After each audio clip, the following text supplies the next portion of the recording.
Hi everybody. So we've been talking a lot about writer's block and how to get started, how to get those words on the page so that we remove some of the dread, we remain a little more open-minded and looser and flexible. So this week I wanted to dive a little deeper into the writing process and kind of drill down from just those basic how do I get started to now how do I ensure that my writing begins to take shape and that when I'm lost in the woods I have some questions to keep in mind to keep myself focused and organized. So brainstorming and tone, I think these are two big macro issues that are good to focus on early on. And let's just dive into it.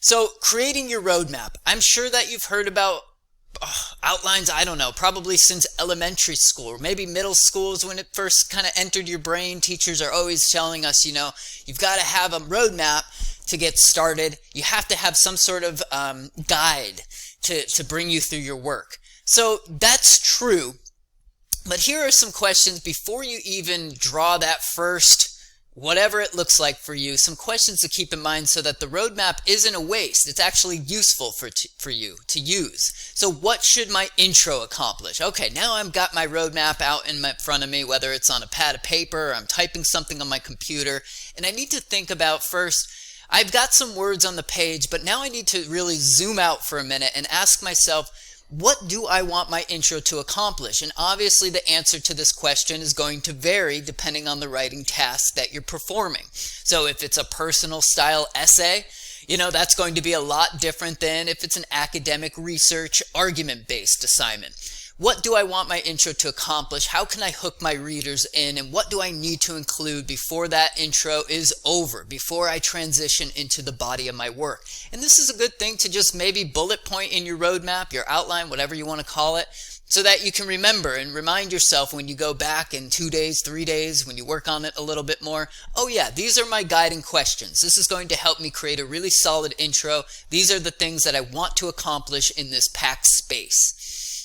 The second question I put up here is now we're into the body. What is each body paragraph's focus? Again, this is something that you always want to answer to yourself as you're moving through your work. And when you're creating that roadmap, it shouldn't be a mystery, right? I think it's good to get those words on the page like we talked about and make it loose and messy in the beginning. But once you've had some time for those words to sit and to see what came out, now's a good time to get a little more focused and ask, okay, I see some trends coming up. I see that this body paragraph wants to go in this direction. I have another focus over here, and then it seems to transition over here, etc., etc. But the easier, or rather the clearer that you can define those focuses on each paragraph, the better the writing revisions will go. I have an idea, I got some words on the page, but now I need to drill down a little bit and really ask myself, what are each of these body paragraphs focused on? A quick side note on body paragraphs and intro. I see a lot of students come through the gate and they've heard about this thing called the 5-paragraph essay. If you're nodding your head right now, I'm guessing you are, right? You've heard about it. We used to teach it a lot in elementary, middle school, high schools. I want to throw that out. I want to get rid of that. And I don't want you guys to think that every single assignment needs to fit that model. I think that's a very dangerous idea with writing. Sometimes you'll see with a lot of the essays we'll read, nobody, a professional writer rarely fits their work into that tidy intro, body paragraph, conclusion. It just doesn't work that way. So be more, like we talked about last week, flexible and open-minded with not just what your focus is in the paper, but also how you're structuring it.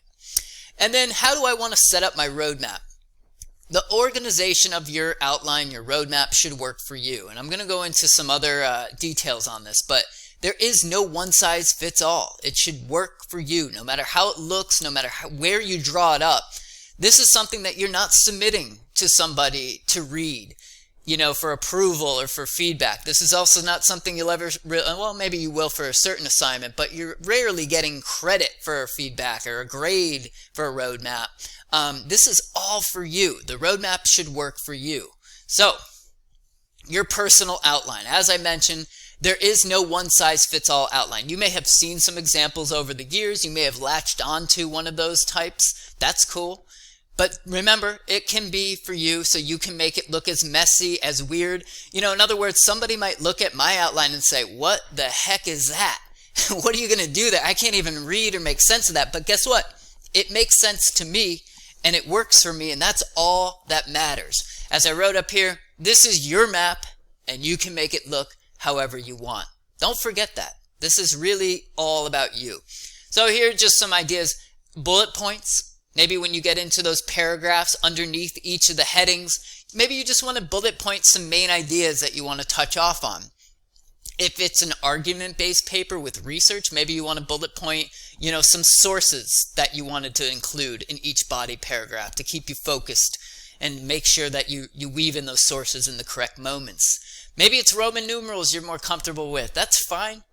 Okay, I'm going to start with one up here, and then maybe I'll do bullet points, boom, boom, boom, underneath. And then brief headings. Maybe you don't want to see bullet points or Roman numerals at all. You just want to actually name your paragraphs or give them a quick heading so that for you, it just clicks. When you begin the writing process, you need to refresh on how you're going to organize. That brief heading will drop you down to the ground level immediately, and you'll know exactly what you wanted to do in that paragraph. And I guarantee when you make this outline work for you, whatever it looks like, however messy it may be, when you have a good guide, that is pure gold when you're really in the woods, deep in the weeds, getting the body paragraphs of your paper written. It's always good to have that outline to refer to. But again, it should always work for you. It should make sense and only look the way that you want it to look. You don't need to follow any specific guide. So switching gears slightly is another big macro issue. So now we've got some brainstorming ideas as far as outlines go, some questions to keep in mind on how to get that outline going and how to structure it so it makes it sense to you. But now you've got to also zoom out once we have more words on the page and start thinking about the tone. How do I want to sound on the page? That's a really important question. And again, this is going to differ depending on who you're writing for. So if you're writing, maybe for a younger audience or your peers, or it's not an argument-based paper, or it's more, personal. It could be informal and humorous. It could be more conversational.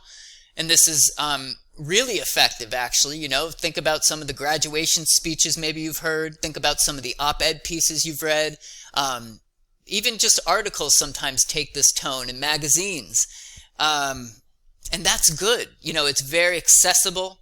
It makes the reader feel welcome. But you have to be careful. You have to make sure that your topic lends itself to this informal, or if you're cracking jokes especially, you have to make sure that the topic is open to that it's a light enough topic to do that. If it's conversational, the same thing. You can't really, write a paper about nuclear weapons and expect to sound very conversational and formal. It will actually damage your paper. At the same time, if you're trying to connect with a personal essay, informal, conversational tone can really work to your benefit. And then I have a few others up here. Formal, academic, or do you maybe want to mix and match? That's really tricky too. Sometimes it's not just I'm going to sound this way through the whole thing. And you'll see as you begin reading as a writer, that writers sometimes switch it up.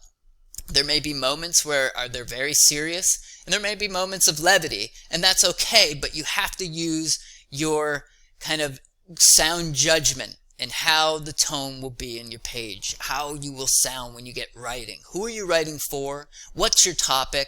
And what do you think will work the best for that writing task? So tone and audience, to help you define how you want to sound on the page, here's a good list of questions that I think will kind of weed out, okay, I don't want to go that direction, but I want to stay over here. So first question I put over here, who are you trying to reach? When you write this paper, when you write this essay, when you write this op-ed piece, who is the target reader? There's always a target reader that you're trying to go for. It's not everybody. Usually there's a certain group or even just a certain individual that's your main reader. What are these people all about? What assumptions do you have about this group? If it's a certain demographic, a certain age group, well, certain language will work for older readers that won't work for younger readers, for high school students compared to baby boomers. You're going to sound different depending on the assumptions you make about this group. What language or information will most resonate with them? How are you going to use your research or the stories that you tell in your writing to reach this group? What do you think, when it comes to those numbers and stats and stories, will really get those readers, those target readers, to say, oh, this is actually making sense. This has connected with me logically and emotionally. I want to follow this writer. I trust this writer.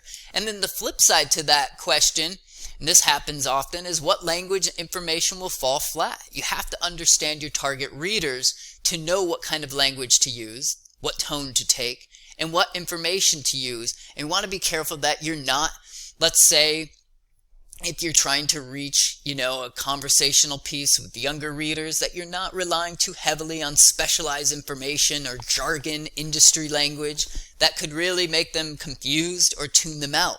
So it's up to you to decide, who am I trying to reach? And then the follow-up question is, how do I want to sound when I actually sit down to this assignment?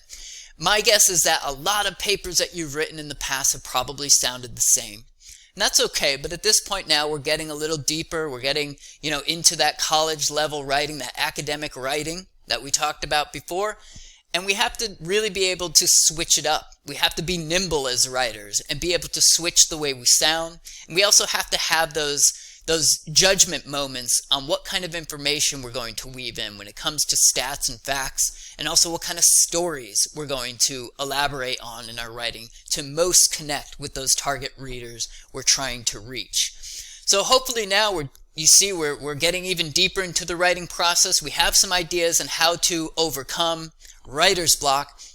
And now hopefully you have some questions to keep in mind when it comes to creating your outline, to really getting more detailed on what you want your paper to accomplish and how you want it to flow and sound. That's an important part of college level writing, is not just that you're doing your research and everything's well organized, but that you're taking the appropriate tone. Okay, everybody, good luck, and let me know if you have any questions.